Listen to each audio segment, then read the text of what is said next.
The thing you got to be careful about is, one, your beachhead market has to be big enough to support the business. So, if your revenue goal for this year is 2 million. That's a good expression, the beachhead market. Well, that's what it is. Like the place Yeah. where you're going to land, it's got to be big enough that, like, if you say, okay, this year I got to make 2 million revenue, and in order to do 2 million revenue, I got to close 100 deals.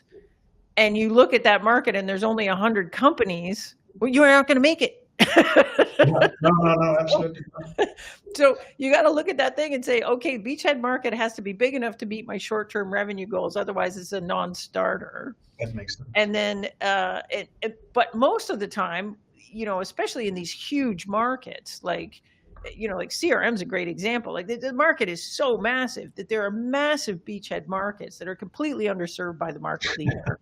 That you could come in there and, and there's lots of examples of people building 100 million revenue companies in a few years going after subsegments of that market. So that's the first one. Then the second thing you got to worry about when you're doing this strategy is after you've got the beachhead, you got to have a plan for what comes next.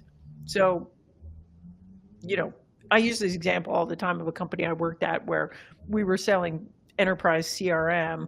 We focused down on CRM for investment banks because that's where we could really win. We had a key feature there. We could deliver value there that the market leader couldn't. But we were never planning on just staying in investment banking. Like the strategy was, we're going to do banking, investment banking, then we were going to go to retail banking, then we're going to go to insurance.